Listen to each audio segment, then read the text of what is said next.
The important thing for me as a test driver was that the car was well represented in the game and felt and behaved just exactly like the 720S.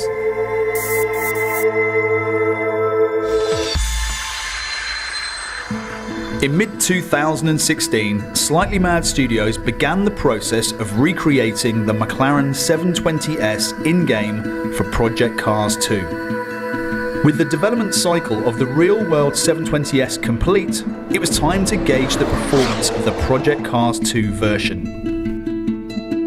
First test, I wasn't so impressed. I was impressed with everything but the feel and the performance and the handling of my car in this virtual world.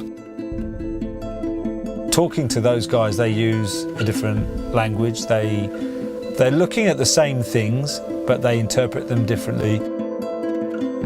Probably more objectively than subjectively in a lot of ways than we do in road golf.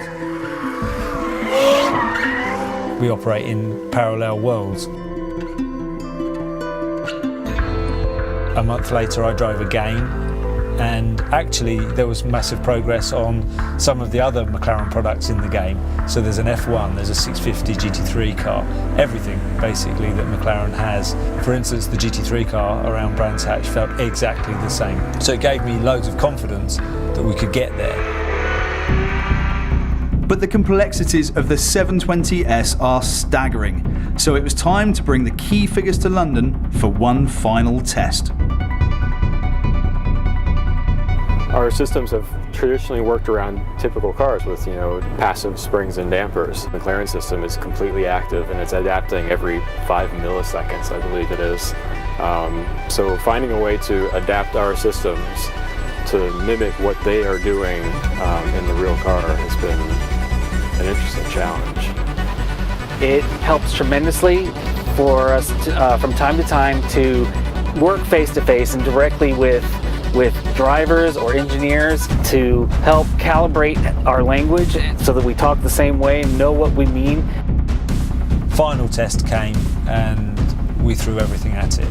We had guys flying in from America, from the gaming company. We had the vehicle dynamics expert from McLaren Automotive. We had Pirelli test engineers, people that I work with developing this car in reality, all around the same piece of equipment, all around the same software, all around the same calibrations, and it was fantastic. I hadn't realised really how much depth they go into the physics of the car models.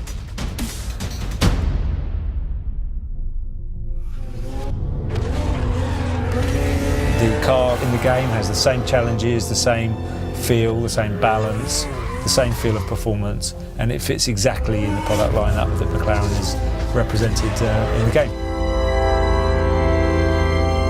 I've gone from being quite sceptical, quite uncomfortable, to being extremely impressed with how accurately you can represent something that's taken years of development on test tracks around the world, and we've now created that in a game. The 720S in Project Cars 2 is as close as you can get to driving the real thing. I'm Goodwin, McLaren Chief Test Driver.